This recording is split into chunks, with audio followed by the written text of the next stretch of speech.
Hello, everyone, and welcome to Live After Fastlane. This is the Highway to the Danger Zone episode. Of course, as usual, I am joined by 14 Fitzpatrick. Hello. This is a very special occasion for me because I did my counting and research. This is officially my 30th broadcast for Cageside related podcasts, and I am so welcome to be joined by my fellow colleague here, who has got some very special things he wants to tell us. Yes, because we are also joined again because he did the Elimination Chamber one. We have Crazy Chris 576, another fellow Cagesider. Yes. And yes, go ahead. I was just gonna say, Tonya, for the first time we get to do a Raw pay-per-view together, we can have our Roman Empire moments. Slobber all over Roman. Something like that, sure. Well, I intend. I'm gonna make no. I'm just gonna let everybody know. I don't care how mad you are. Roman Reigns should have beat Braun Strowman. Okay. But I did want to mention that you have a new podcast that you just started last week, right? This past Saturday. Yes. Yeah, go ahead, promote your thing. Yes, just yesterday, I and another fellow Cagesider, Curtain Jerker, we started our own show called Two Guys, One Sport. We had our first show yesterday, and we're going to be broadcasting on Saturdays. You can find us through Cageside. We have our podcast episode links in the fan posts, and we're broadcasting on YouTube just like we do here. So please check us out, and if you like what we have, please feel free to subscribe. It's just going to be a general wrestling discussion podcast. We're going to kind of give our own unique takes on whatever comes up that is in our interest. All right. Yeah. So I listened to the first one, and I just got to tell you, I am digging your concept for a promotion. I'm glad you like it. Yes, I really do. I'm a big fan of it, and I might be stealing that idea for a story of mine. I was like, Oh, very good. Feel free. I went into my design with the idea of doing something extremely unique and outside the box, and based on the feedback that I've received, everybody seemed to agree that it is unique and outside the box, and people are liking it. So I'm glad for the positive feedback. So thank you. Yes. Now let's get into Fastlane, and we're gonna mix it up.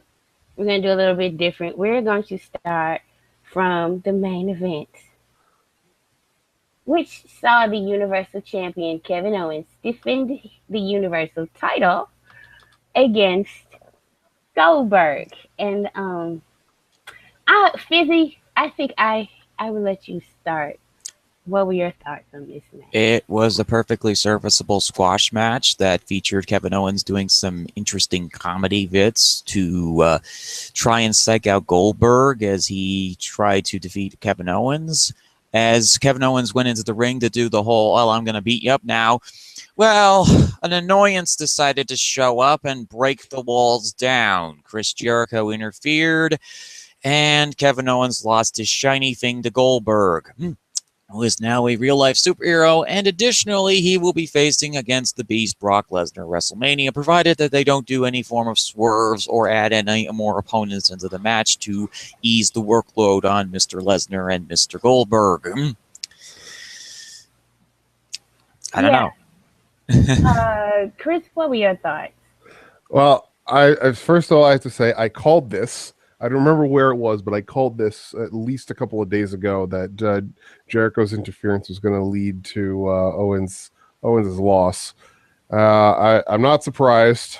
I'm satisfied with this result because, in my opinion, Owens needs to get away from the belt because his title reign has been stale, not entertaining in any way, at least not to me. I mean, and he's been playing second, third, fourth fiddle to any number of other characters while holding the belt, which hasn't really done anybody any favors. So good on WWE for getting this one right. So, and Also, for those of you who are on Instagram, if you go to Chris Jericho's Instagram, he just made a post with the hashtag WWE Fastlane of his smug smirk as he's walking away from Owens getting pinned, which really says everything you need to know about this match. Yeah. I mean, listen, I am not a Goldberg fan. Let us establish that I've never enjoyed him really, never cared. But like I see what they're going for with putting the title on Goldberg, making it the centerpiece of Brock versus Billy Boy here, and I don't. I would have liked to seen the Kevin Owens I saw these past 2 weeks for his entire run, but like they they weren't going to do that for whatever reason. So it's just like something when it's like old Yeller when he got rabies. You got to take him out to the back and shoot him, and this is exactly what you were doing to KO's title reign. Like it's appropriate. This is how he lost it. He didn't earn it in the first place, so I'm not broken up about it. Mm. Same here. It's an appropriate analogy with Old Yeller there. I like that. I mean, it really was. It was just putting him out of his misery at this point. So, Send him to the ranch upstate. yeah. Any more thoughts about this? Are you excited for Lesnar versus Goldberg, which will probably be the main event? Or are we excited about Jericho versus KO, which will probably be a WrestleMania match? Um, no and no, personally. I mean, Goldberg versus Lesnar as the main event of WrestleMania. I mean, we all knew it was going to happen as soon as they hadn't teased that there was going to be a rematch after Survivor Series. Not even teased. The fact that they had Goldberg come back pretty much cemented that was going to be the WrestleMania main event because Vince is going to Vince, and that's really all you can say about that. And as far as Jericho and Owens goes, I mean, Chris Jericho managed to cause AJ Styles to have his only bad match of 2016 at WrestleMania 32. So, not really enthused for that either. But I mean, it's gonna freshen up some things because we're gonna see. I mean, if Jericho still has the U.S. title, then we'll see KO Yeah, I pick think up the we U.S. lost title. Izzy for a minute. Yeah, we lost him. He's not. I'm not seeing him. But we're just gonna, keep it rolling. Sorry to interrupt you. Oh, okay. Um, yeah, no, I think Jericho still has the U.S. title, so I mean, I imagine KO will pick that up from him at Mania, and then Lesnar will inevitably win the Universal title from Goldberg, and that'll at least freshen some things up. So we'll see. Hopefully, yeah. Well, if they plan on putting it on Brock and he has any kind of like, let's say he keeps it to SummerSlam, he's not going to be on TV for a lot of time. So yeah, they're going to have to try to do something with the United States Hmm. Championship. So that's hopefully we can get Fizzy back. Yeah. Um, but for right now, I'm just gonna go ahead and move on to the match after the main event, which was the Raw Women's Championship match. We saw the champion defend her title against Charlotte. And I'm going to let you start this one, Chris. Yeah. Uh this is a difficult one for me because on the one hand, I am really not a big fan of the character that is being played right now by Charlotte Flair, and I was looking forward to that character no longer being in the title scene and there being some sort of a change.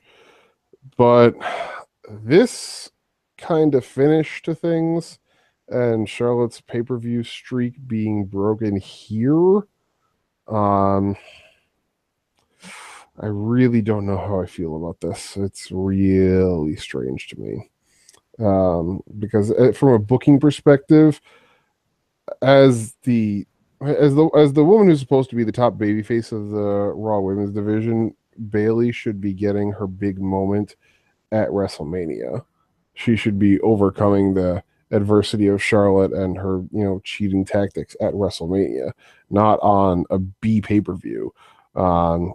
And especially not with assistance from Sasha Banks, coming out to the ring and distracting Charlotte and then pointing out when Charlotte's got the tights and stuff like that. It's like that doesn't build anything up for your top baby face. That doesn't give her a good reputation as a strong performer. It makes her look like she's easy pickings and that she can only win if she has help.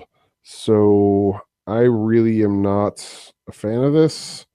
And now that I'm articulating this, I'm getting a very strong sense of dread that Charlotte is going to win the title back in a multi-woman match at WrestleMania, either a triple threat or a fatal four-way. That is my sudden premonition now, and I'm really, really, really hoping that I'm wrong, because we need a change. We need a fresh start on the Raw Women's division, and it starts by taking Charlotte out of the title scene for a very long time. You know what? I kind of get what you're saying Hmm. as far as Sasha interfering, but I didn't have a problem with the streak being broken on a quote unquote B pay per view, because like if everything is saved for like the big pay per views, what really is the reason to watch the smaller pay per views? Yeah, I suppose that is true. So I I guess wish it from had that been perspective, done. yeah. I wish it had been done in a better fashion, or they had put the match in a different spot. So that crowd was dead for most of that match, Mm-hmm. and I understandably so. But they really didn't seem to care that much, and except because most people in the audience were probably feeling the way we all were feeling, like, yeah, Charlotte's gonna win, Mm-hmm. because even if you are a casual, you semi-watch every other week or whatever, you will start to notice a pattern that Charlotte loses on Raw, she retains on the pay-per-view. So you would also think, well, Bailey's not gonna beat her at Fastlane, Mm. and then the manner in which it happened was just kind of, yeah, I agree with you. It was odd. Yeah. And the crowd definitely was not sure what to make of it either, because you could tell they were basically silent when that finish happened. This was the antithesis of what happened when Bailey won the NXT championship and then retained it. Uh, Oh, in let's those two see matches here. against. We Hey, have ourselves a surprise visitor. My um my very good partner from Wednesday night shooting is Andrew M. Swift. People, yay, Andrew! hello. Suck a dick, dumb shit streak. I'm out. Bailey's champ, bitches. Holy shit! And this is why we get along so well. Wow! Right there. What a cameo! What a moment! Right? That was fantastic. He was just like right before the show, he was like, I just want to come in and say a little something. All right then. that Obviously, he doesn't care how the streak ended. yeah. Hey, you know what? After that, I'll give it the full thumbs up. That was fantastic. It's worth it just for that, right? Yep. Yep, the drive by a Swift cameo to tell everybody to suck a dick. I love it. Oh man. Oh my God. So you think it's going to, I do think Well, I don't know because the rumors were very unreliable for this show. Haha. Not even Except for not just like, the rumors, the betting lines too. Like I don't yeah, know if very reliable. even when the smart money came in, there 3 matches that went against the betting lines, uh, Right. which is wild. That's I mean, in the modern era when those things get released, I'd say that's a mythical level of rarity for that to happen. Unless Vince just was like changed his mind right when they were at Gorilla. He was like, you know Yeah. what? Or Give he them it. leaked false information to get the to Yeah, throw on people off. purpose. Yeah, I can understand it. I definitely see that. Yeah. So you think it's gonna be a multi-woman match? Can we just, Yeah. since we're already talking about the Raw Women's Championship, we figured Sasha and Nia Yeah. will also be in this match, right? Yeah. Is it just me, or is Nia Jax pretty underwhelming? Um, she's not at the point of being actively bad like Dana Brooke is, but she's not good and not living up to the hype. That's absolutely for certain. Um, and this match really proved it. I mean, in actuality, all of her pay-per-view matches have really proven the fact that Nia's not gonna be she's not gonna be the force of nature that WWE wants her to be She, because she she does. showed she showed no improvement since that London match, right? None. Yeah, there's been no development. It's disappointing in some ways, but I Yeah. can kind of understand also why it's happening because they have them out on the road like they do. It's not like in NXT where not, if Nia has a match and she doesn't do well, she can then spend the next few days or a week in the performance center figuring it out and working it out. She's out on the road. They don't have access to rings or anything like that where they can really work that kind of stuff out. So I don't know. I don't really know what to do with her at this point. But I think that there's probably about a 50 to 60% chance that she ends up in the title match at Mania just by forcing her way in. Most likely by just beating down everybody in sight and then going to Stephanie and demanding it. And Stephanie, because she accommodates all the heels, will give it to her. Yeah. I just I know they've been putting her into the story, but she just doesn't fit for me. Yeah. I don't I don't I don't like it. Yeah. This And is the only part of the story that I really don't mind Sasha, because Sasha's really sticking her nose in Bailey's business. It's just benefiting Bailey right now. mhm, But it's not like they're plotting together. Bailey's not aware of these things. yeah. Bailey's showing her naivete. Yeah. Mm. So But I don't even mind. It just depends on how the story ends up. But like, the thing for me, and I'm probably going to get some flack for this from certain people, but I'll say the thing for me that really is upsetting is the fact that they have pushed Nia so hard in the midst of declaring all of this women's evolution stuff and trying to say that they're making women's wrestling a priority on the show, but the performer that is being pushed the hardest as the dominant force in the division is nowhere near the caliber of wrestler as many of those who have been sitting in catering for weeks and months on end now. It's very feasible that other people like Emma, or were she not injured, Summer Rae, could have been in that spot uh, instead.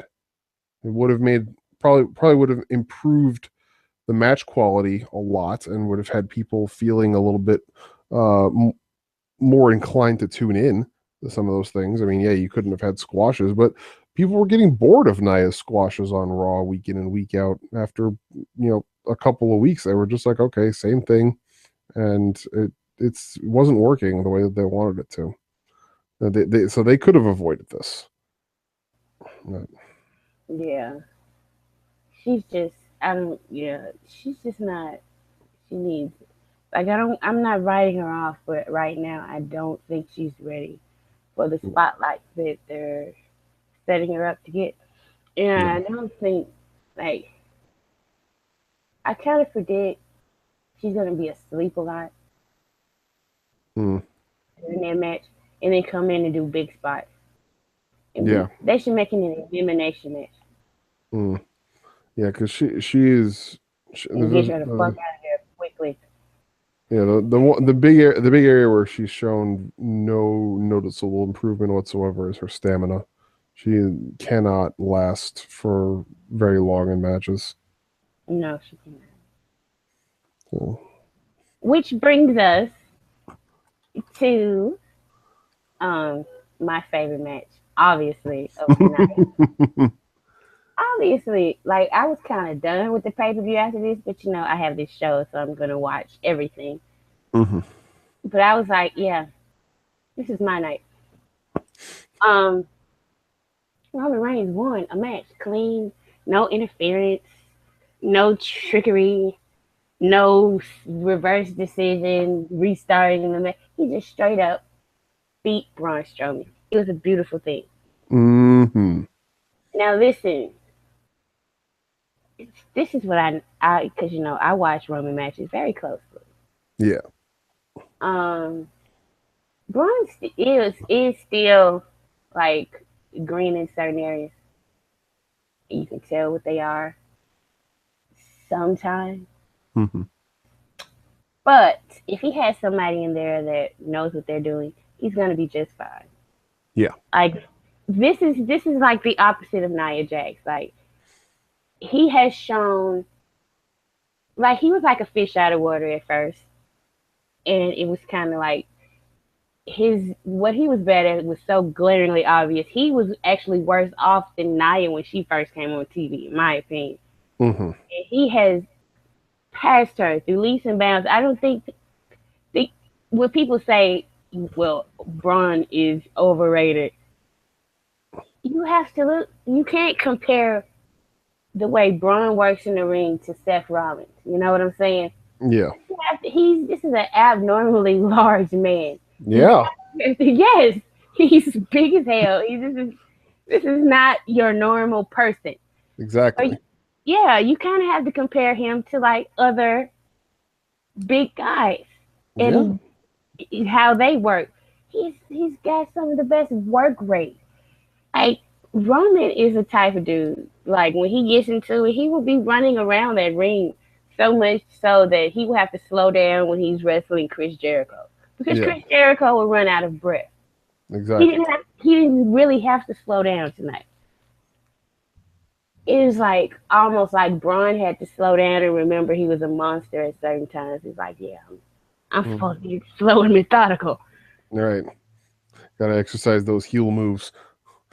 It was a fantastic match. I mean, they both put on a clinic of what two big force of nature kind of guys should wrestle as, and Roman, as he always does, did an amazing job selling Braun's offense and really showing that he was being thrown around more than anybody had for him since facing Brock Lesnar at WrestleMania 31.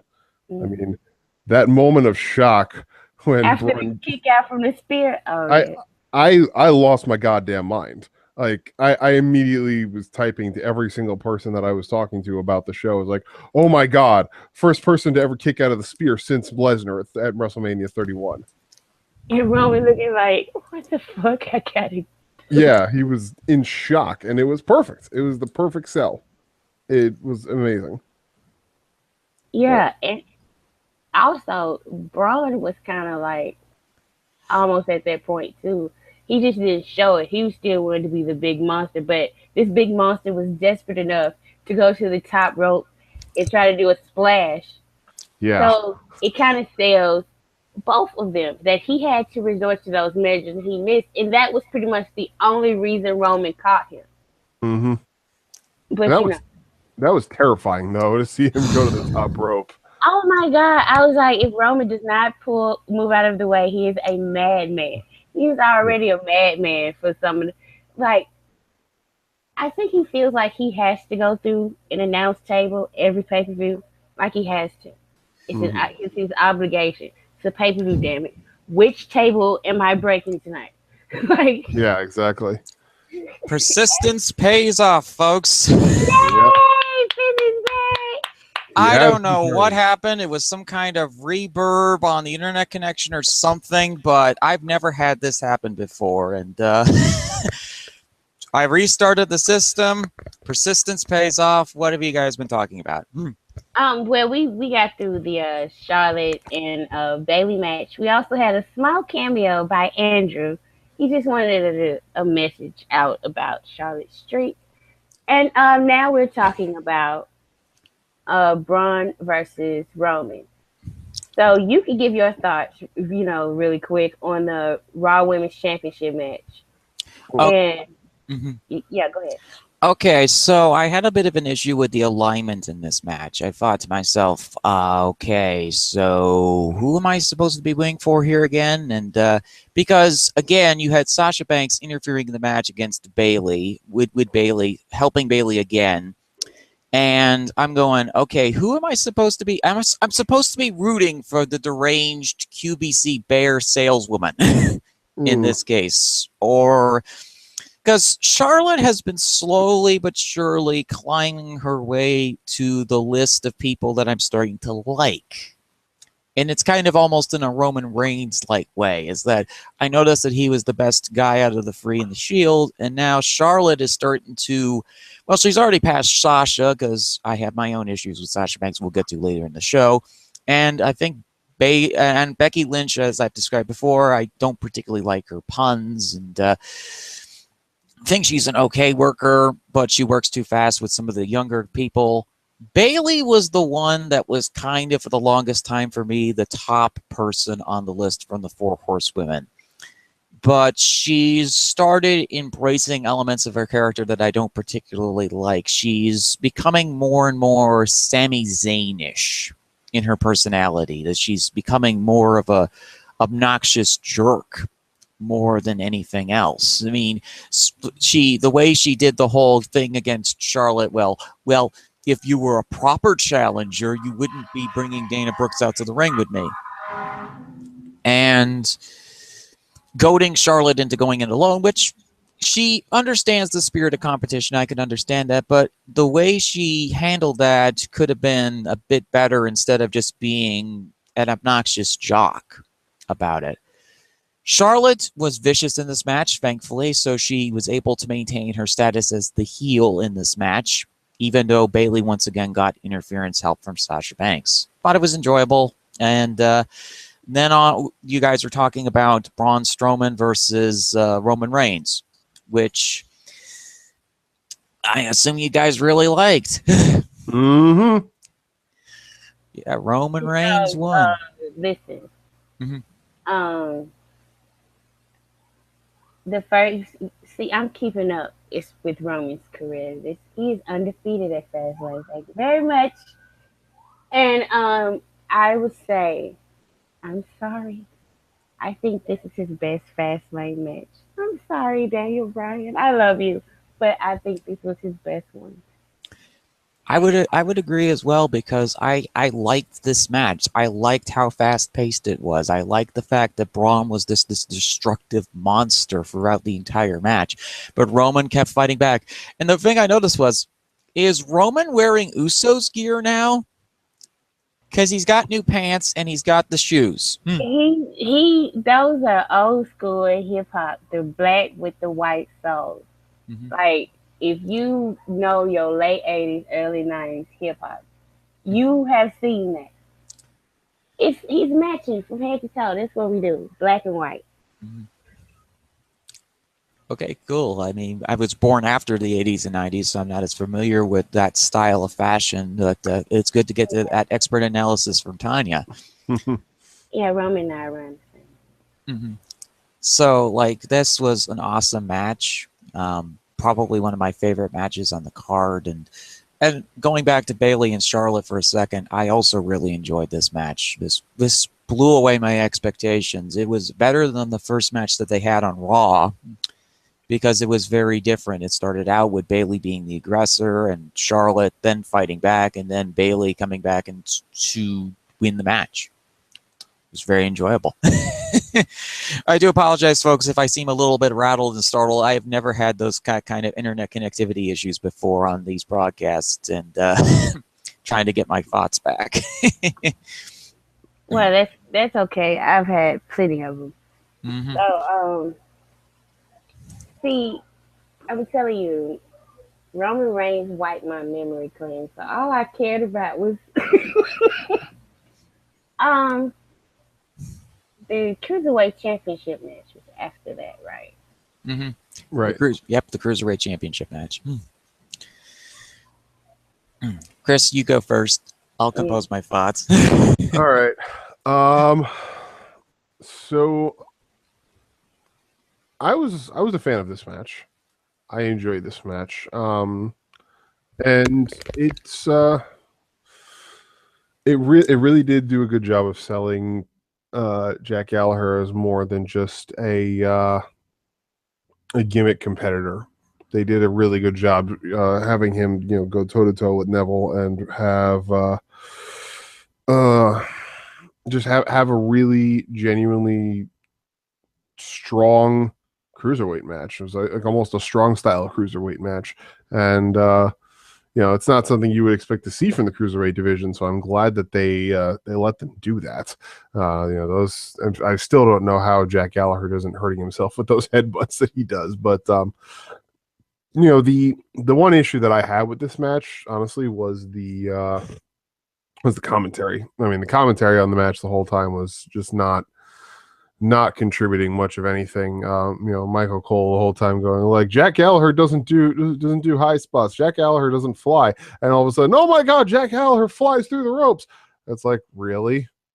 You really couldn't have done much of a better job of forecasting the fact that he was going to jump through the ropes. Thanks a lot, Michael. Good job. He's a wizard, Michael. Of course he can fly. But yeah, I mean, other than commentary just being a general nuisance this whole match, I really enjoyed it. The work in this match was great. Neville, really sold the fact that he didn't know how to put Jack away, and then pulling out the desperation red arrow. I was shocked as hell by that, and that was a great decision by the whoever put the match together to have Neville win it with the red arrow to show that okay, this move that he hasn't done because he doesn't think the crowds deserve it, and then he has to pull it out to win, because otherwise he's not gonna be able to get through the match. That was a really good bit of storytelling. I really liked that. So yeah, those are my thoughts. Yeah, and it's going to aggravate the heck out of him that he had to use the red arrow to beat him, because he thinks he's the self-proclaimed king of the cruiserweights, and he doesn't have to do such a peasant move anymore to please the crowd with the red arrow. Yep. Because he hates the crowd, because he feels as though that they ignored him, and because he was on the shelf, that nobody ever talked about him. So his egomania is in a bit of a crossroads right now. Not helped when dear Ronald Weasley decided, instead of becoming a wizard, decided to become a professional wrestler, change his name to Jack Gallagher, and twiddles around an umbrella and pokes people with it. Oh no. Seriously, he looks like Ronald Weasley, and it's my first time seeing him in a main event style like this, and I was very impressed by Jack Gallagher. He was very, very good in all of what he did. He incorporated a nice World of Sports style to his offense, and he understands his character, he understands his gimmick, he understands what he does in the ring.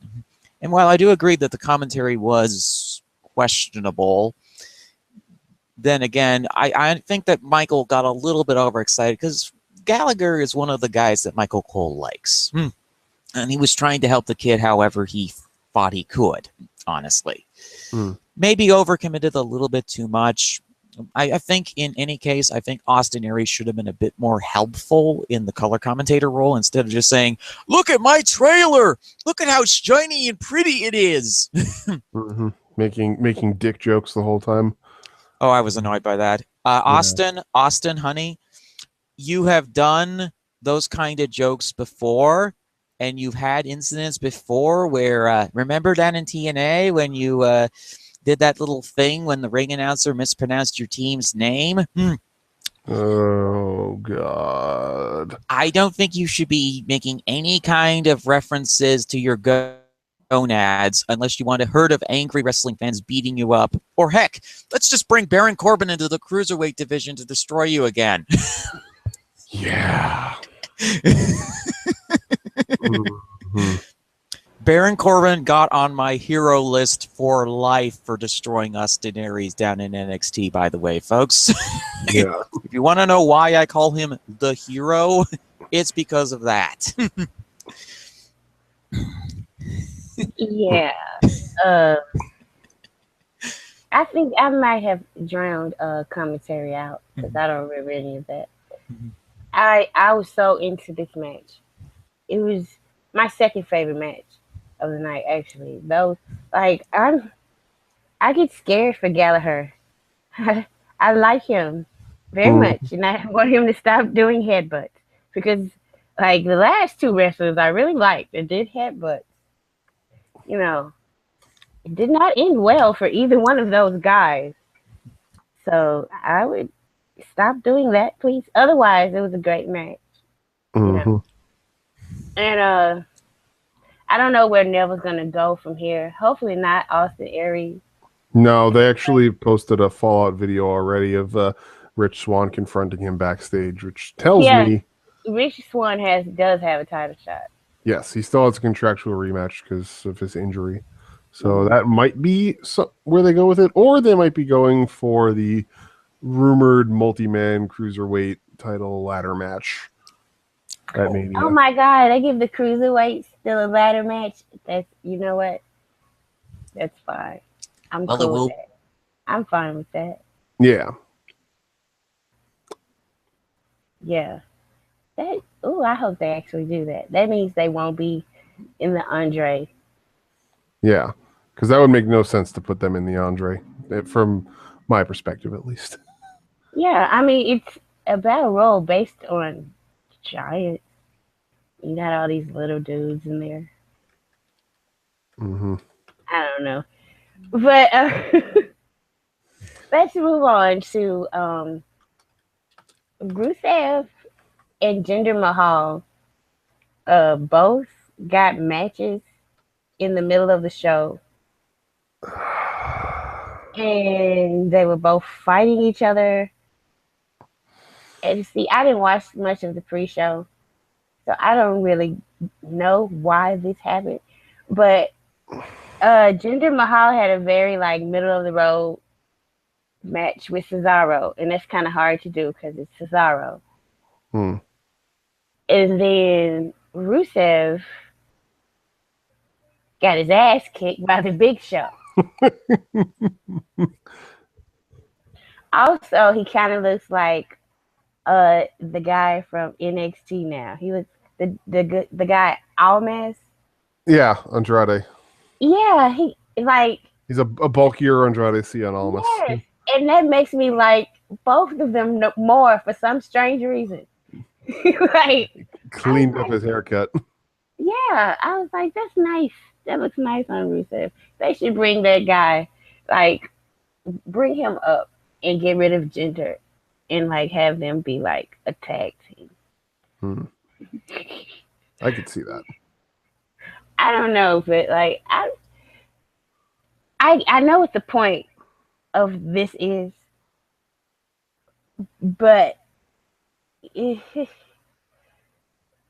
they could have done better than this. I did not like this part. Like this is the only part of the show I really didn't like. The non-advertised stuff, big Yeah. surprise. But you know, other than that, like, I mean, what did you guys think about it? Fizzy, what did you think? Is he gone again? Yeah, we lost him again. Wow. I didn't even realize it. Uh-oh. Chris. All right. Well, first of all, dear God, Jinder Mahal, get off the goddamn steroids before you die. You know what? I don't think it's steroids, but it's some kind of supplement. No. I was Like a fat burner or something. I was talking with Curtin Jerker during the show, and he sent me a close-up picture of Mahal's back. He has some serious back acne going on, and that is a huge tell about steroid use. Okay. It's bad. It honestly, like, and I hate bringing this up. It looks like Eddie Guerrero did right before Eddie died, and it's like it's concerning. So Jinder, I know you're not listening to this, but this is a PSA to you, Jinder. Your life is not worth a WWE career, so please, like, get off of whatever you're using, for the love of God. Please. Is he on like a special contract where he doesn't get a wellness? I don't know. I really don't know. I mean, that wouldn't make much sense because, as far as I know, like, the only people who don't get tests are guys like Cena or Brock or Triple H. So they're not testing Undertaker. Undertaker's gonna be so fucking drugged up at WrestleMania. You have no idea. Oh yeah, that's probably gonna be more like painkillers and stuff to make sure he can get through the match. But probably illegal shit too. Yeah. That if somebody else had it in their system, they'd be suspended. Yeah, but he knows the guy, so it's okay. But yeah, Jinder, get off the sauce, please. Other than that, I mean, Jinder having an average match with Cesaro tells you pretty much everything you need to know. You know what? I think where they fucked up was Rusev should have had the match with Cesaro. Yeah. And Jinder Mahal should have got his ass beat by Big Show. That would have been better. See, I had to do a switch. That would have been much better because when you think about it in the long run, Rusev definitely has more long-term value to the company than Jinder Mahal, and the fact that I've said many times, I'm not a fan of Rusev's current gimmick, and him and Lana need a serious refresh, in my opinion. But I will recognize that Rusev is a great performer, and he definitely deserves better than what he's getting right now. So, the guy, going from 2 years ago riding into WrestleMania on a tank to now getting his ass handed to him by Big Show, in the middle of Fastlane is a pretty steep slide, and I'm not sure what happened. It baffles me though, because Jinder, he had way too much offense in that match with Cesaro, Yeah. And what Rusev did, he got his licks in, sure, but no, Big Show propped him up on the fucking bottom turnbuckle and knocked him the fuck out. Mm-hmm. No. Yeah, that's not how you treat a top heel. Or even a middle of the road heel. That's how you treat Jinder Mahal. Yeah. The guys who are there exclusively to get squashed and make other people look good. That's who you do that to. You don't do that to a top level performer. So I like your suggestion there. The best, switching them around, have Jinder and Cesaro have a match, and they would have had a great match. I'm pretty sure that they faced each other in the past, and they've had some pretty good matches. I'm sure. And back again. Hey, persistence pays off again. I found out that there was a loose connection with the browser here, and I'm on a completely different system. And found out that my internet box here had a loose wire on it. Apparently my dad must have messed with it or something, and I'm back. All right.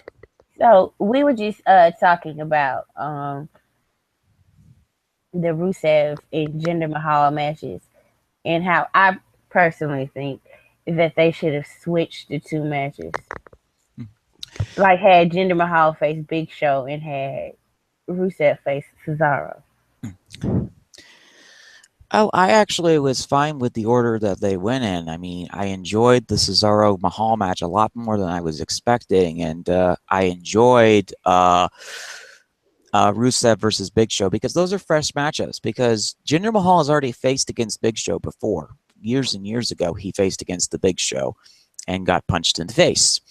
Instead, now it's Rusev who's getting punched in the face by Big Show. And I liked it because it was nice. It was a fresh matchups, and we don't normally get those. Mm. Mm.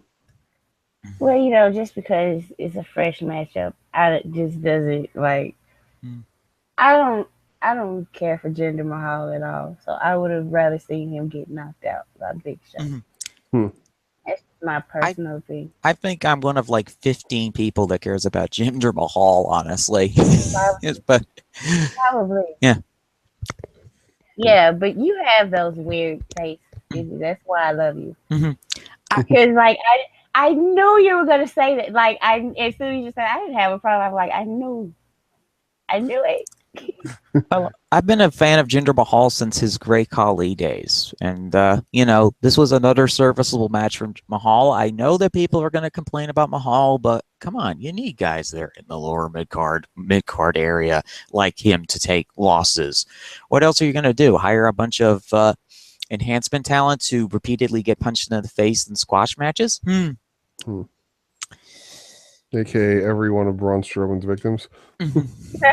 Until tonight. Until tonight, that is. Yeah. No, this was not a that's not no. The man standing next to Sami Zayn. Not the victim, Mhm. but the Beat- victor. Yeah. Oh, okay. I mean, I just want to get it on record that Roman Reigns beat Braun Strowman. In Fastlane 2017, he pinned him in the middle of the ring on the second spear. 1, 2, 3. Yep. That was wonderful. No interference, no cheating, because my guy doesn't cheat, Yeah. and he never gives up. Mhm. Do, do, do, do. Yep.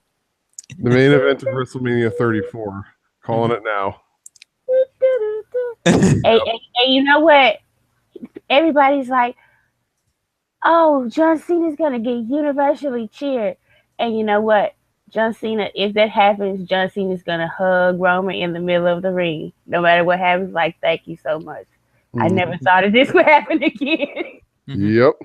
It's like, it's been 13 years since anybody did this for me. Universally cheered, and Roman's going to be like, no problem. Let's go cash this check. God Yep. damn it. Gonna get that money. Yes, sir. I can't wait. That's he is such a freaking professional. But anyway, Yeah, I he would never digress. say that. We've talked about Sasha and Nia. You and I did, Chris. But if you want to give your opinion on the match, because I know you wasn't here for that. Well, I thought the match was much more enjoyable than I thought it would be. I mean, I like Nia Jax. I can understand why people have criticisms of Nia Jax because she's kind of slow in the ring, but then again, she's trying not to hurt people because of her size. And Sasha Banks is basically built like a children's doll, so it's understandable that you want to work a slower pace with her. I thought this was an enjoyable match of Sasha using her intelligence to try and beat Nia at the power game. Those strong style strikes at the beginning were really enjoyable to watch. And this was of all the Sasha Banks matches that I've watched, this was the first one that really connected with me. Because she was actually the underdog. She was actually the babyface in this match, and Nia was the heel. Even though she does remind me of that auntie that comes to visit you at the holidays and crushes your kids with hugs and pinches their cheeks. And I was laughing at the time. I was going like, come to Auntie Nia, Sasha. Let me give you a hug. Seriously, she's your friendly aunt. And suddenly also Russian? Yeah, for some reason. Well, that's just my general foreign voice in this I, case. no, I get it. Izzy, I love you so much, but like, I agree that Naya's style is because she's not trying to hurt anybody. But like at this point in her career, if that's still obviously an issue, she should not be in high profile matches. Yeah. I would say that if like Braun Strowman, like Big Show, seriously, that's the first thing he had to learn was not to kill anybody because he's an actual giant. So as long as she's been in her position, like that just is that's not good enough for me. Yeah. Sure, and I It's not. understand that. But in this case, she was in an undercard match against Sasha, and Sasha won, and that brings us question as to what's Sasha going to be doing now. Is she going to insert herself into the match at WrestleMania? It's possible. Well, it's only right because Nia was saying after she beat Sasha, she wanted a title shot, but she didn't. Yeah, she didn't beat Sasha. And she beat Charlotte like Mhm. last week or the week before that or something. But Mhm. she recently beat Charlotte. So like Mm. they're friends. I don't know why Bailey wouldn't want to. Like that would be. I wouldn't mind if it was just Bailey and Sasha at WrestleMania. Sure. Nia and Charlotte both lost last night. Mm. Have a seat, hunties. Y'all lost. Mm-hmm. Yeah. Y'all don't get no WrestleMania, nothing. Y'all go play in the corner with each other. Mm. I Except think you, that you know that Charlotte's going to politic her way into the match because she's Charlotte. Yeah, of course, but like that's why sometimes I really do like SmackDown storytelling because most of the time losers do not just get title shots. Yeah. Most of the time. And that's one of the reasons why I'm not a fan of having, authority figures on TV that have such obvious alignments. That's one of the reasons why I'm not a fan of. One of the reasons why I'm not a fan of Stephanie McMahon making herself such a presence on Raw, whereas on SmackDown, Shane is basically non-existent, and Daniel Bryan goes out of his way to be fair. Yeah, see, Daniel Bryan is present, but he always tries to present himself as neutral, even though he isn't always neutral. But yeah, I mean, neutral and But also professional too. Daniel Bryan reacts like a human being will react in that position. Stephanie reacts like a demonic troll who happens. He does. she's a That's 50-foot true. tall kaiju demon masquerading as a human, Tanya. Exactly. That is exactly how she is. She's all sweet and nice just to cut your throat. Mhm. It's like for no reason at all, just because I don't like the way your face looks. She was Or something. trying to manifest enough evil energy to get herself back on top of the evil empire after your boy literally speared her half to death. Mm-hmm. Well, you know what she should. Well, what she should do is Take try a to nice get long him. vacation. Is give him on board. Try to get him on board or something, and just point him in the direction of people, and stop having promos where you chew anybody out. I don't heel face whoever.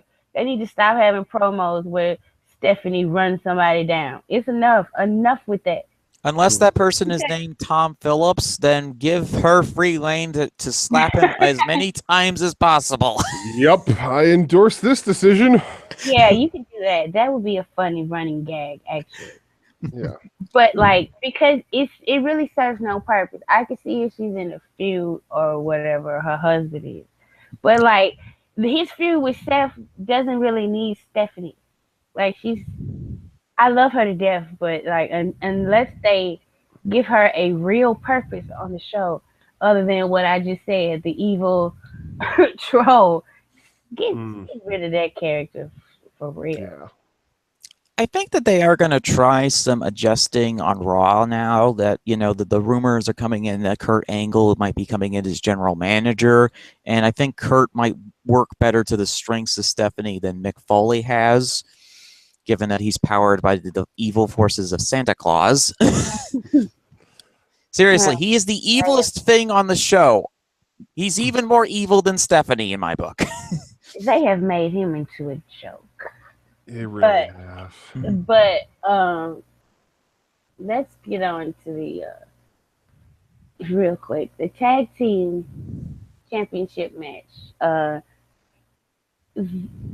Gallows and Anderson went over Enzo and Cass. I don't care about this match, but Stevie, do you want to give your thoughts about it? Sure, this was the best Enzo and Cass matches I've seen in a while. And given that I hate Enzo Amore's character right now because of how he's slanted himself as a sexualized sleazebag, which I'm sure he's not happy about, but that's the way things roll. You know, when you let guys like Dewey Foley into the writer's room, they're going to do those kind of characters. Also, please, for the love of God, change his gear. I do not need to see roadside hooker logos on your gear, Enzo. The kind of logos that truckers put on their mud flaps of their trucks. I do not need to see that logo. You already have enough feminist wrestling fans that want your head, or more specifically, your roadkill hair, on their mantelpiece. Do not give them any more incentive to want to maul you to death. And I'm honestly thinking, poor Cass. He's gotten himself dragged right through the mud in this. First with the Enzo and Rusev angle, and now with this angle with Gallows and Anderson. And I honestly enjoyed Big Cass's tag, moves that he did in this match. He was bouncing all over the ring. Everyone was like, Cass, how many energy drinks did you have before the match? No, man, 7 feet tall should be bouncing up and down like that much. And then Gallows and Anderson were serviceable in the match. They actually had, I think, their best performance thus far.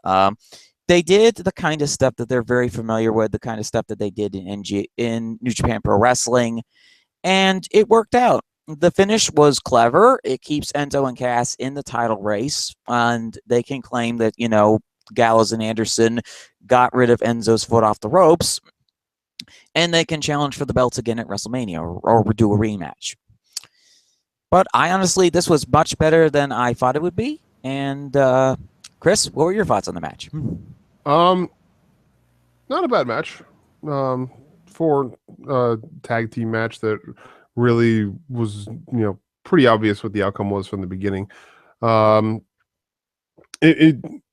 It was exactly what you'd expect from a Gallows and Anderson versus Enzo and Cass match. They worked it well, but it was pretty typical for what they've done before, because we've seen them face each other in the past. Cass almost overthrowing Enzo and having him land on the ramp, Trent Beretta style, was a little bit nerve-wracking. But other than that, it definitely wasn't a bad match. I enjoyed bits of it. The finish to it, though, I don't know. I'm a little bit not sold on the need for Gallows to be pushing Enzo's foot off the ropes and them to make such a big deal out of it, because the referee was positioned facing away from Enzo's foot anyway. So even if he had his foot on the ropes, there's no way that the ref would have been able to verify before calling the third count of the pin that he had put his foot on the ropes ahead of time. So I don't think that they necessarily needed to make as big of a deal out of that as they did, but I mean, they do have to keep it up that Gallows and Anderson are heels, and they, going to cheat to win. So I suppose that, it keeps with their character. So it was fine. Nothing to write home about, but it was a pretty good match. Yeah, they had to draw like straws of all the heels that were going to win. Somebody had to cheat, even a little bit. So, because the other heels that won, they really didn't cheat. No, they didn't. So, speaking of Samoa Joe versus Sami Zayn, I really enjoyed this match. Although I was kind of worried because Samoa Joe was red, so very red, like through the whole match, and it was kind of like that Brock thing where he turns purple as soon as the match starts, and you're like, okay, this is a good match, but is he all right? Because he just turned a whole different shape. Like, it was kind of noticeable, but I did enjoy the match. I like that they had him choke Sammy out.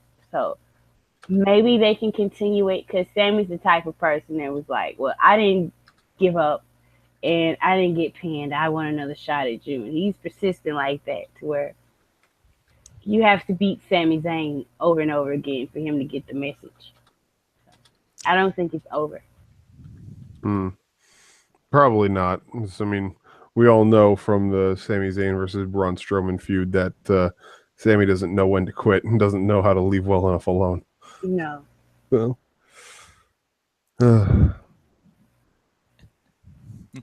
Fizzy? oh, of course. Of course. Joe, yes.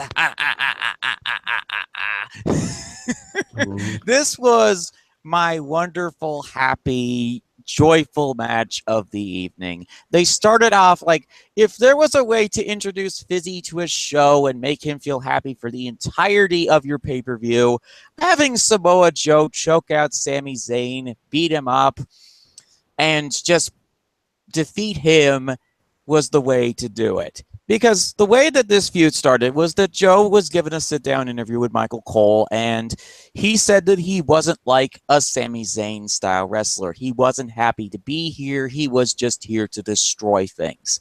And naturally, Sami Zayn, being the mouthy punk that he is, took offense to that and said, well, I didn't sell out.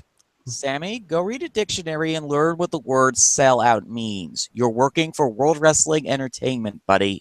You've already sold out. Don't introduce logic into this. Sure, but Sami Zayn doesn't understand logic. Otherwise, he wouldn't have repeatedly faced against Braun Strowman, which is basically like running at 70 miles per hour into a concrete wall. And yet he didn't die. Yes, because he's Sami Zayn and he's built like Gumby. Apparently. Oh my God, we are getting a fizzy ball right now. I just loving all of this. So, after Sammy runs his mouth on stage, Joe's theme music hits up, and Dro is dressed like a mortgage broker trying to sell a house to a couple. In this case, he beats up Sami Zayn, smashes him into the wall, and says, well, my name means respect, buddy, and you're going to find out. So after Sammy sneak attacked him on Raw, this match was made, and it was wonderful. These two guys took every shoot struck that they could, but Sammy very quickly found out that he was way over his head yet again. Instead of facing against a unstoppable wall, he met Samoa Joe, which was basically like locking yourself in the cage with a bear. And that bear has not been fed for 3 days. I'm amazed that Sammy managed to make it out of this match with his arms intact. Oh. Wow. I love the psychology in this match, too, where Joe focused on the head and neck of Sammy so that he could apply the pressure on the Konichi clutch, as well as target the legs so Sammy wasn't able to force his way out. That's psychology that you don't normally see in WWE matches, but it worked really well here. It separates this match from all of the other matches that came after it. This was so enjoyable. Yeah. You know, it didn't sound like me after Roman Reigns beat Braun Strowman in the middle of the ring. Basically. Oh my God. Yeah. Listen, I'm prepared because Goldberg won. Charlotte's streak was broken and it wasn't WrestleMania. Roman won. I am prepared for Smarks at Large to shit on this show. They already are. I'm sure. I'm sure. Oh, Roman looks really, really strong. Mhm. Oh, look at them. They're even making a joke about like Braun putting over Roman, putting over that young talent. Like Roman is the fucking Undertaker all of a sudden. He started in 2010. Mm-hmm. Oh, but he's been getting pushed forever. Right, right, right. So it makes sense that the people that are getting the bigger pushes beat the people who are getting smaller pushes. Mm, Braun Strowman can literally get hit by a car and kick out, and people be like, "That's acceptable."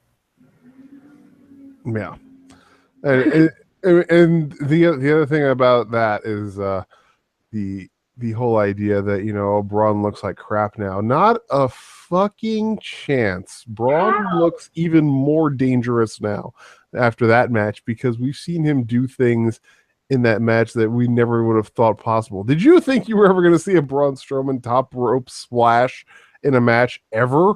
No, but we got it tonight, and if that doesn't terrify you, then you're an idiot. So it's Braun is going to go ape shit because he lost and beat up everyone tomorrow. yeah. Everyone. Like, oh goodness. Well, okay. Yeah, That's get back onto Sammy and Joe. Yeah, I just real quick. I enjoyed the match. I enjoyed the the fact that Joe kind of had to go a little bit further than normal to get the win. Um, he was really pulling out the stops there. Um, Joe's ring works is not the greatest right now because he's getting up there in age, but he definitely looked okay in this match, and Sammy looked good. Did a great job selling Joe like death as he always does, and I am looking forward to Sammy poking the bear once again, probably tomorrow night. So we'll see how that goes. Oh god, yeah. lost Fizzy again. Oh Oh wow. no! Well, I didn't really pay attention to the pre-show match, so Um, I did because I enjoy Rich Swann and Akira Tozawa. I gave it a good look, and it was good. I enjoyed it. It was a good solid tag match. Swan and Tozawa have history from their time together working in Dragon Gate, and it showed in this match. They had some really good chemistry, and I really liked the fact that they used it as a nice way to close out their respective feuds with Noam Dar and D. Brian Kendrick, respectively. At least I hope that they're closing it out. Um, they're gonna and have a rematch tomorrow on Raw. You know. I don't know. I mean, with that Fallout video with that they put up, I think that Swan is gonna make himself known as a challenger for Neville's title, and I think this is actually going to they're going to bring a lot of people together for this ladder match because I can think of at least 6 or 7 people in the cruiserweight division that are open that could be contenders in that title match. Whether they have beef with Neville or whether they have beef with other people that are going to declare themselves for the match. I can think of at least 7 people that they could put into that match right off the top of my head. So Yeah. You know who I hope is not in this match?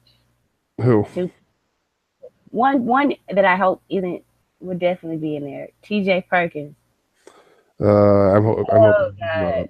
I'm hoping he's not also like he needs. And I don't like him because of Twitter though. It has nothing. Like he's boring to me. Yeah. But like I made the mistake of following him on Twitter. And then I had to stop. Mm. And He's a jerk. Tony, if they put Tony Nese, Mm. like seriously, do not put Tony Nese. It's gonna be a joke. Like, come on now, don't do that. Nobody cares about Yeah. it. They keep trying to make Tony Nese a thing, and it's not happening. It's Yeah. several cruiserweights. It's several cruiserweights that have started to gain a little bit of traction. Tony Nese is not one of them. Yeah. It's unfortunate too because I mean the guy has a good look and he's a versatile performer, but the It's nothing to him. He's like eating a plain cracker, not even a saltine, just a yeah. regular. I mean, he's not bringing a lot of what the cruiserweight division is supposed to be about, which is supposed to be flashiness. So my prediction is that it's going to end up being Neville, Gallagher, Swan, Kendrick, Dar, Tozawa, and Cedric in the match. And Yeah, that sounds.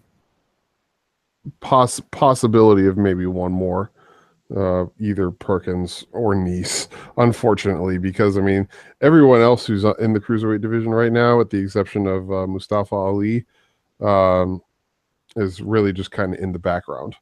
So maybe actually the 8th person would be Mustafa Ali. Well, who knows? But he's. I wouldn't mind that. I don't know if he's I don't know if they're actually going to be serious about pushing him or not. Or maybe it'll end up being Grand Metalik if they want to really push him hard out the gate.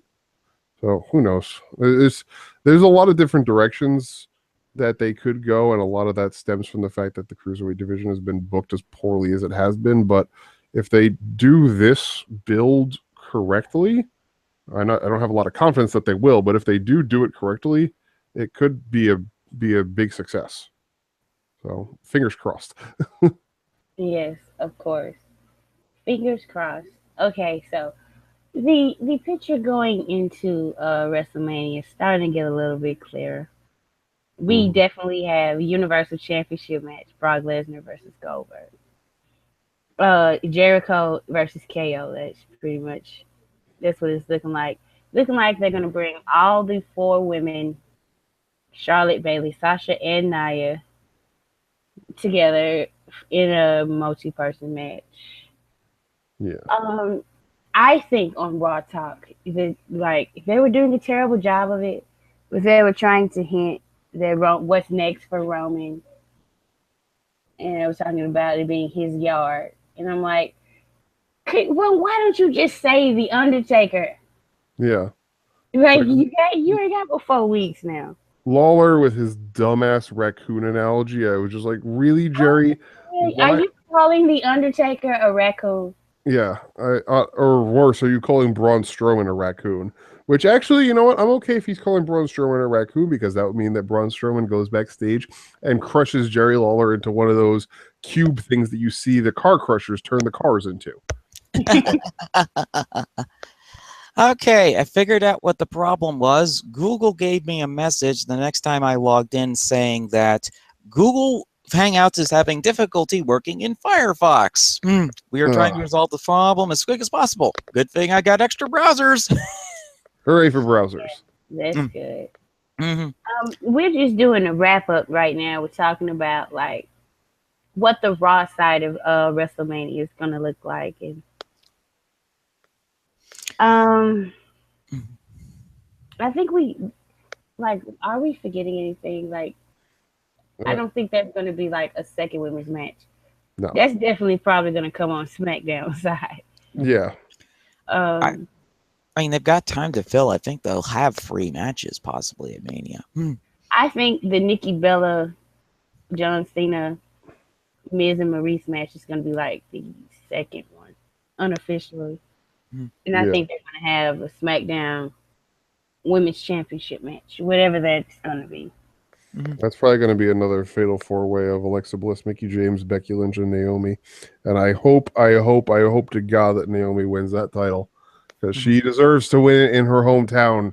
God damn it, WWE, don't screw this up like you do so many other things. My head's going to hurt. I might have to go lie down after that. If they put Naomi in that match and she don't win. I'm going to have some rage issues there. Listen, I just fully got over the fact that she was only 9 days as a SmackDown Women's Champion. I just got over this tonight with Roman Reigns. I was so prepared. I knew when the finish was coming, and I was like, when the lights going off? When am I gonna hear the drum? I was waiting for it. I was waiting, and then he speared him. I was like, the lights go off now. And then he pinned him, and I was like, what? And then I was like, wait, we gotta wait. There's gonna be a post-match beatdown. Then Taker's gonna show up. He's gonna kick him. He's gonna kick him in the balls. He's gonna show up and kick him in the balls like he did to Brock. he got to beat somebody and look. Yes, like what sense does it make for Roman to lose that match going into the match he's supposed to have? It makes no sense.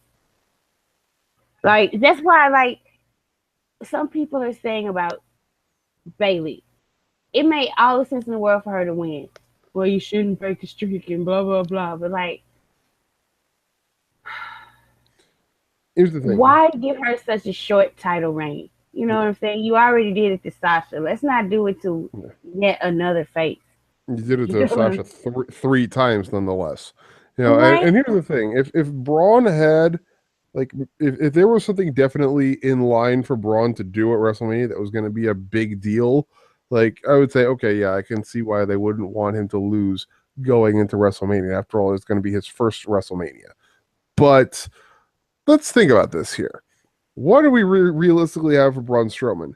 He wins the Andre the Giant Memorial Battle to the surprise of nobody. So what does it matter if he loses to Roman here? And in the process, looks even scarier than we believed him to be beforehand.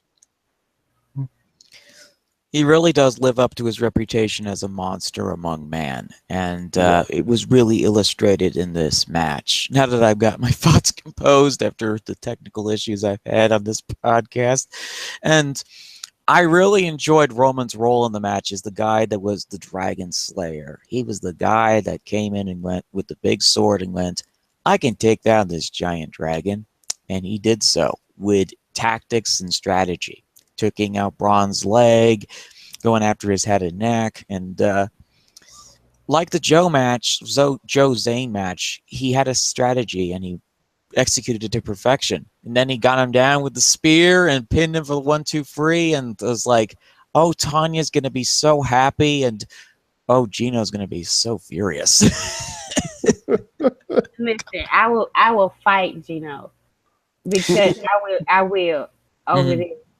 Because Braun's gonna get his eventually. He's gonna get wins and all that. But no, Mm-hmm. no. Roman has not got like the last time I think was Hell in a Cell, if I'm not mistaken. Yeah. It was October, and the last time he got a straight up pin at a pay per view. But it should have been a double DQ. This just makes Braun look bad. Like, I'm so sick of this. Yeah.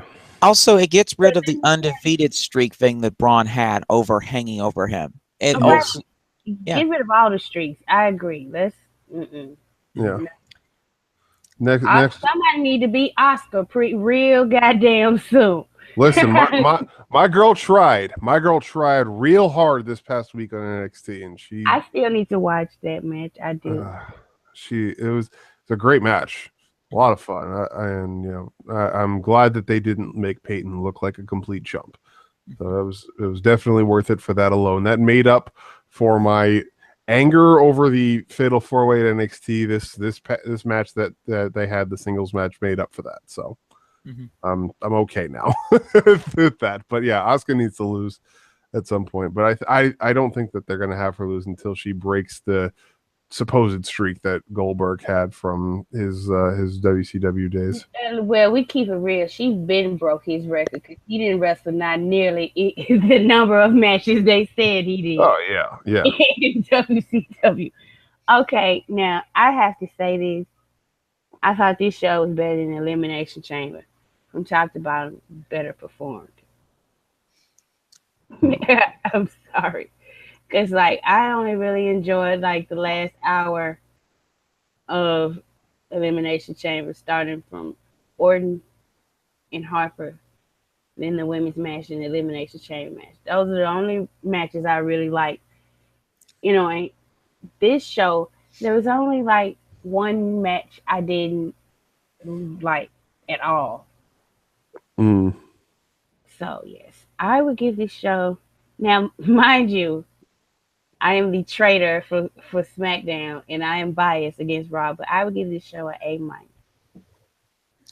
Wow. I would. Okay. I was very entertained. Hey, that is certainly valid perspective because and I gotta say I think that all the people who are going wild and saying this show was an F, this show was a D, these things are like overreacting much, folks. So I applaud you for standing on that and making your grade. Coolness. Chris, did you make your grade? It's hard for me, I'm gonna be honest, to say there were parts of this show that I really liked. There were parts of this show that I was kind of indifferent about, and some parts that left me really scratching my head in confusion. But overall, I'm gonna give this show a B minus. Just on the fact that some of the matches didn't necessarily have the best work rate in them, and there were a couple of booking decisions that were not the greatest, but I enjoyed it for the most part. Cruiserweights definitely stood out as doing really well and really it's kind of finding their place and making a good solid positive impression on the crowd. Roman getting the win was fantastic. KO getting squashed, fantastic. And overall, I thought that apart from the filler segments, good pay-per-view. So B minus for me, above average. Okay, so every pay-per-view I go into, since I'm relatively new to the whole pay-per-view thing because I didn't used to watch these pay-per-views before the network, I always come in with low expectations and come out of these pay-per-views with a general sense of, okay, this actually turned out a lot better than I expected. This show and Elimination Chamber were about the same grade and the same level of excitement for me because I gave Elimination Chamber an A+. This show also gets an A+. Reasons are, the Goldberg-Owens match was enjoyable, short, had a little bit of comedy in it, ended with Goldberg squashing Owens after a jackhammer and a spear. And then this also leads eventually to the Lesnar versus Goldberg for the beef jerky belt in Mania. And if anything positive comes out of this, and I hope that my and if my segment where I was going to segue into why I liked this fantasy booking got cut off by my technical issues, I really do hope that if this does happen and Brock wins that beef jerky belt, let's hope he just eats the thing so we can get a belt redesign that isn't as garish as this belt has been. I'd be on board for that. Brock doesn't seem like the type that's going to want to carry that ugly ass belt around. Of course not. He's probably going to eat the thing because he'll mistake it for a giant loaf of beef jerky. Either that, or hopefully he pulls a Tetsuya Naito and just throws it out into the entryway, just walks over it as he leaves.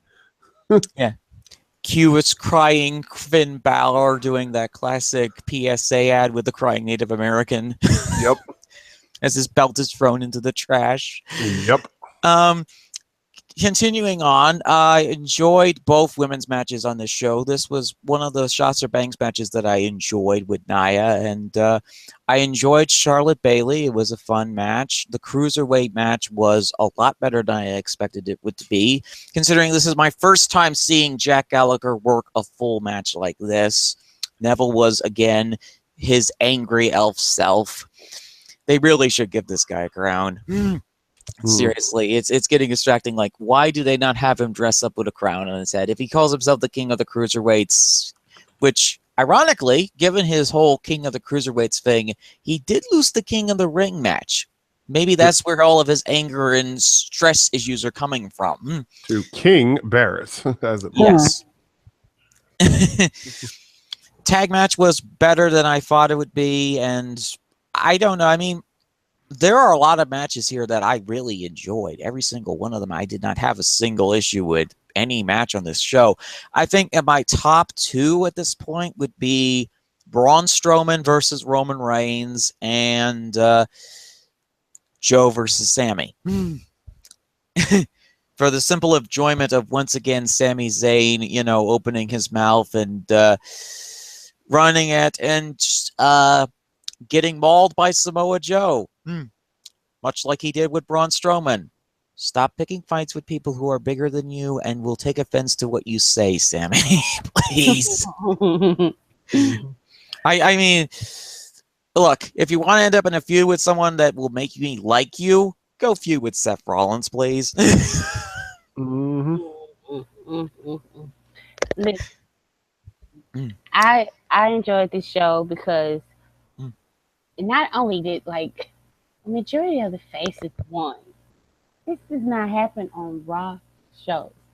Majority of the faces won, and there was very little interference in any match.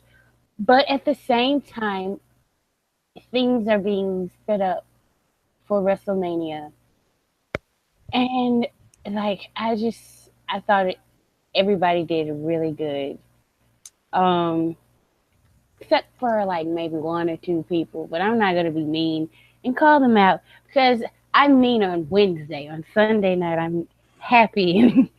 I might change the rating of the show on Wednesday. It's like me and Andrew get together and it's like, well, we call it Wednesday night shooting. It's time to shoot on some people.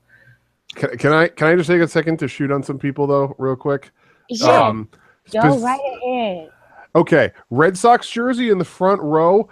Get the fuck out of the stadium and go home. You take this shit way too seriously.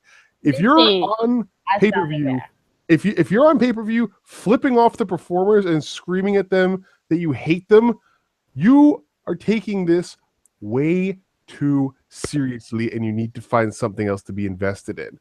It's a form of entertainment. It's not life or death. Chris, may I make a suggestion? Yeah. Listen, did you see how that guy looks? Yeah. You saw how he looks, right? Now look at him and look at Roman. Now think of any woman that would ever be with him.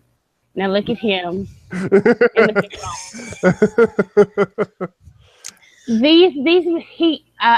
I'm not being nice about this anymore. These guys that do that, they are upset. They hate that. They are haters who hate their lives. People did not like when Roman said that. He was like, okay, I gotta stop calling these people haters because they think I'm talking about everybody. But no, he's in the arenas. He used to walk through those crowds. I know exactly the type of guys he was talking about. He was talking about those dudes that could show up, pay their money, know he's gonna be in the match. And, you could just sit down and be quiet and be disinterested. Read a book like they do at the Eva Marie match. But what you don't do is stand up and give him that because you're giving him energy. And that's how wrestling thrives. You have to give it energy. Yeah. Well, there's one other guy, though, that really got under my skin. And it was at the beginning of the match, or towards the beginning of the match, when the "Let's Go Roman Sucks" chant started. And you could see towards the left side of the screen, there was a kid probably in the third row who was doing the "Let's Go Roman" cheers, and a dude in the front row looked about 40-something in glasses and a sailor hat turn around and saying in the kid's face, "Roman sucks." It's like, really? You're going to just, shit on the kids who are cheering for Roman? That's how bad your life is, that you need to be yelling at kids over who their favorite wrestler is? Well, just these people are lucky that I that's not my kid. That's all I'm saying. Yeah. Okay. That was all. I just had to get that out of my system. I'm telling you why. Yeah. This is one of my main theories why I don't, as good as Roman will ever be. He's never he's actually literally going to have to get to the Randy Orton stage of his career where he's just been there for so fucking long. That's the only way he's going to get universally cheered all the time anymore. Simply because there's this perception that for somehow Vince chooses him but not anyone else. Yeah. And because he's one of the most amazing human beings God ever created to look at. I'm sorry. And there are a lot of insecure men. And some of these men have been straight all their lives. And then they saw Roman Reigns and they started questioning Like exactly what does straight and homosexual really mean? And, and they cannot, and they totally get why Vince loves Roman so much, and they hate it because they'll never look like that in their Hmm. whole life. Yeah. And a lot of them are going to hang on to it just for the simple fact, like if Roman had flamed out and he actually sucked, you know what I'm saying? Yeah. They would have moved on to Yeah. something else. I mean, But heck, it's the fact that you can't wrestle like this dude, and then he goes and puts on a fucking amazing ass match with one of the best wrestlers in the world. You say that, and then he goes out and proves him wrong. His resume proves it. No, you just for whatever reason, because of the company, because it's that people aren't even evaluating him currently when they say he's just dreadful on the mic. Oh, you didn't see that promo where Kevin Owens was stuttering and he made fun of. Yeah, you saw it. You just didn't want to admit it in your heart that Kevin Owens got owned on the microphone one time by Roman Reigns. That didn't never happen, Hmm. but it Or, did or how about the time that Seth Rollins had legs between his legs? I'll never forget that one. well, That was, uh, Seth Seth has always been worse than Roman. yeah. The thing with Roman is that he will fuck up his delivery he used to, and then he will forget. Probably because that shit is stupid, or he came to the building late and he wasn't really trying to learn that shit. And then he realized, oh shit, I actually have to say this shit. Hmm. And when he's gotten better. Like the last time somebody can bring up that he fucked up was this is real life Chicago, and that was like well over a year ago. Yeah. When's the last time? yeah, I can't really remember. Although I've always enjoyed Roman's promos. Mm. I've never had an issue with I, them. that suffering succotash promo, he did not botch a single line. It was just stupid shit for him to say. I enjoyed his Jack and the Beanstalk promo. That was enjoyable. Well, my daughter did. That promo actually made her a Roman Reigns fan. So it worked on somebody. Hmm. And that's the thing. The thing is with these people is that they are projecting their destroyed inner child on this guy, Mm. which please get yourself some help if you're really in that bad of shape. You know, there's plenty of free therapists available to guys and gals out there that hate Roman Reigns. They're taking their resentment out on WWE and focusing it on him. Because Yeah. you can't boo the company. Hmm. So you have to find somebody to boo. At first it was John Cena. And now all of it has been transferred. And it's even worse now. Because after Daniel Bryan, people actually think that all of it, if CM Punk had stayed in this company, the main event of WrestleMania was going to be Randy Orton versus Batista. Vince is that goddamn stubborn. The reason why that main event went down the way it did is because CM Punk walked out and fucked shit up, and they were upset at him. They were like, "Oh, we're gonna show you. You wanted the main event so bad. We're gonna put Daniel Bryan in there, ha ha." Not knowing that CM Punk was like, "Shit, if that's what it takes." Hmm. Like it's funny because I see some other people sometimes will get it. Nikki Bella, she gets a lot of shit for the way women were treated back then. It wasn't her fault at all, though. But they say she represents old diva style wrestling. No, she does not. No, Not she does anymore. not. I mean, Not seriously, anymore. people, get out from under the rock Well, that you're under, or let she was Biggie doing her Bella hammer that rock out of the ways to showcase to you just how good of a strong style wrestler she is now. right. She was doing her job back then. Her job back then called for her to be a diva and be cute and not fucking know how to wrestle. Mhm. And then she was smart enough when she saw stuff changing in NXT. She started to get better before it came to the main roster fully. And she got better on the road full time wrestling in bullshit ass matches where people are telling her about her sucking her boyfriend off. Like Mm. she had to carry the Divas Championship because Vince McMahon is petty, even though she had a broken freaking neck, and they probably knew about it, Yeah. and had I her mean, keep that belt in wrestle matches Mhm. just to break a stupid record, just to be petty. Yeah. Sure. But like the evolution of Nikki Bella is one of the most interesting things that I've ever seen in wrestling. From Nikki going from, oh my gosh, she's a model character. She's not a wrestler. And from her going from that to the Queen of Strong Style, the woman who brought the Bella Hammer back from the brink when Wade Barrett tainted it so badly.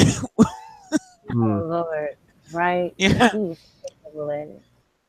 She saved that as a move, as a reputable move. When she finally decides to quit wrestling, and the first person that gets that move, they better know how to do that move right. Or else she'll come back and teach them by using their face as a target. Right? Mm-hmm.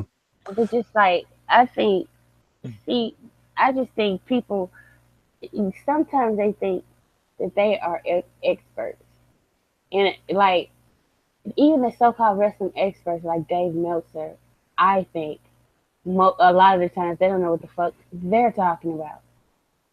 So it's like we're all experts and we're all not. I've never considered myself an expert at all. Me, me I'm a, either. But you know, you're Yeah. an expert on what you like and what you're entertained by. You know what I'm saying? Yeah. of course. Exactly. I But think. yeah, Go ahead. no, you can go ahead. I think if you label yourself as an expert, you're really showcasing that you have an obsessive need to be the smartest person in the room. You think you know more than the people that are actively promoting this. You think you know more than the guys that are writing this stuff in the back. You Yeah, want to feel like you have an advantage, you have an edge over these people because you have a personality that craves and needs that attention to show I'm great. I just did this armchair quarterback predictions of these booking ideas that are so easy and simple to do that anybody can do it. Heck, a cat could do it Ooh. if you ask them. But they don't have enough self-confidence to go, okay, I thought of these ideas. Now, what else do you folks think? And they don't ask those questions. They say, my opinion is right, and my opinion is the only opinion that should matter. Instead of consulting, okay, well, here's my opinion. What is your opinion, folks? They don't know how to handle themselves in social situations like that because these are not social people. Yeah. The internet has brought them together and they don't know how to react to one another because they've never been in these situations before. They've always been in a setting where they were around people that were their age and acted pretty much the same way. When they react to people who are 10, 20 years older than they are, it becomes like talking to people who are speaking an alien language to them. Mm-hmm. I think a lot of the attitude is also because I'm an OG smart. Is a lot of the leftover from that ECW mindset, Mhm. which is just what whatever WWE is doing, it's got to be bad. So we have to like the anticipate the opposite of whatever stereotypical WWE is. Mhm. Oh, they're pushing Goldberg. We can't like that. We cannot like that. Mhm. Oh, they're pushing this person. Oh, we can't like that. Mhm. No, no, no. Oh, this person is always losing this, that, and the other. Oh, yeah, push them. Even though, they're not really that talented, but they're, nobody likes them. They're the underdog. Like, they want to root for real life underdogs. Like, they, And they, they go off of the booking in a weird way that what they don't look for what the booking is telling them. They're trying to look for the alternative meaning to it. Just too much sometimes. yeah. Yeah. I would say, however, mentioning XDCW people, that the one exception to that rule would be Canaanite. The guy brings legitimate logic and statistics into his thought processes on every match that he goes into. Well, no, And, I don't mean every, because I used to be an ECW fan. I just mean that that's mentality that was surrounded by ECW sure. back And then. you guys managed to get away from that mindset and form your own independent mindset of your thoughts on professional wrestling. That's a big difference.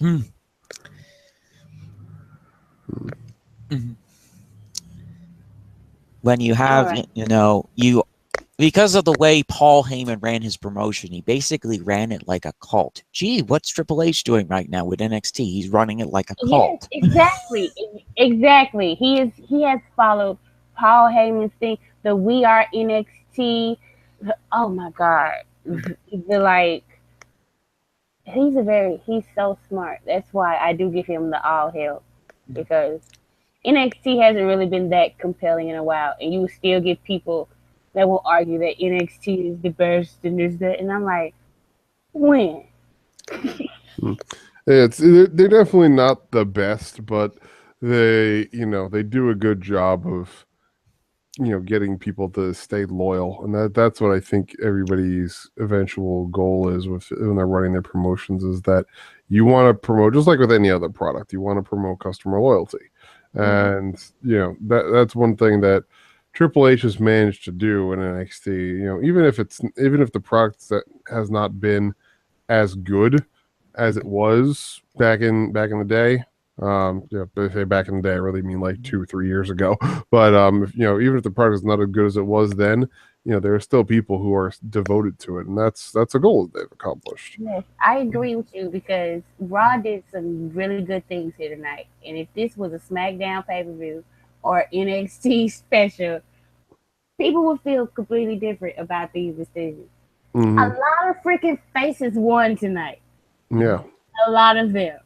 This was our show, basically. This was our show to enjoy, because, as I reminded people last year, WrestleMania is the celebrity show. It's the show that draws in people that are outside of the wrestling bubble into the McMahon's wacky little world.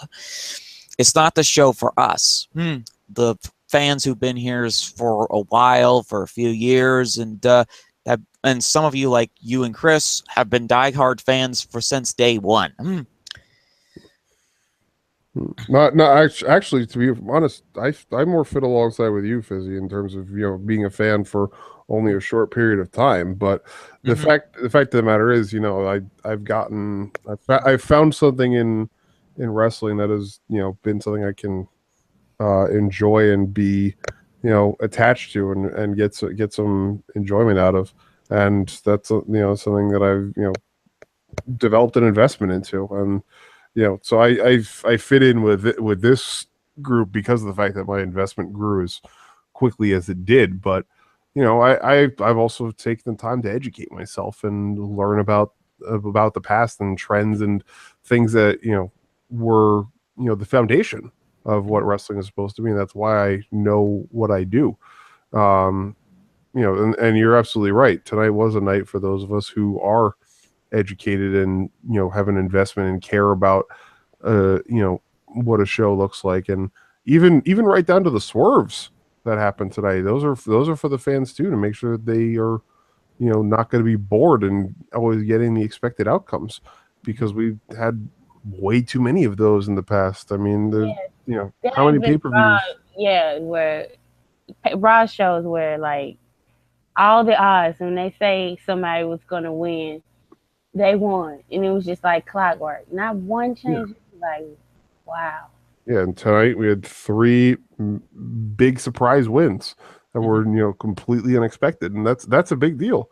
So, but yeah, WrestleMania is a show that's more for the casual viewers, the lapsed viewers, the people who are still look at wrestling as that quirky, weird form of entertainment that they don't really understand, but they find enjoyable to delve into every once in a while.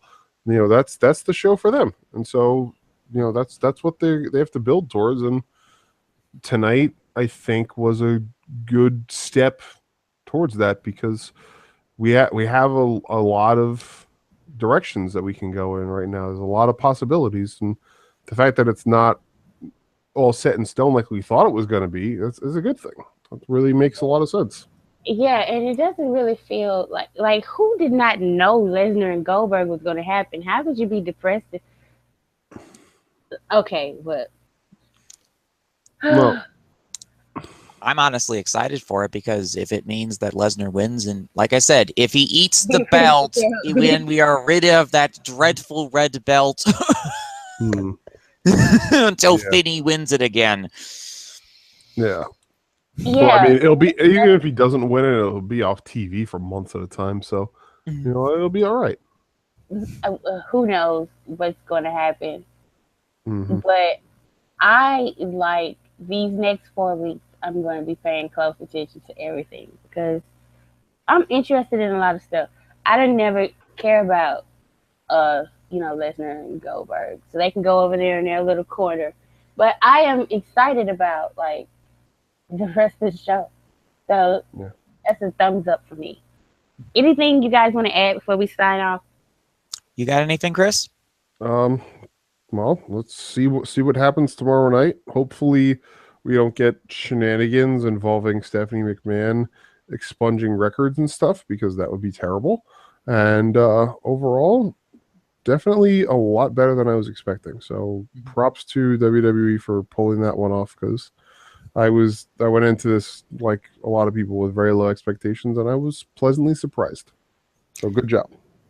As I said before, I really enjoyed this show. It was an A+ for me, and this was a very interesting show to be on. And I'm glad I was able to finish this one out with all the technical problems that I've been having throughout the broadcast. And thank you all for your patience, by the way, and all that kind of stuff. And as I said, I enjoy what's going on with WrestleMania. I'm interested to see what they go forward.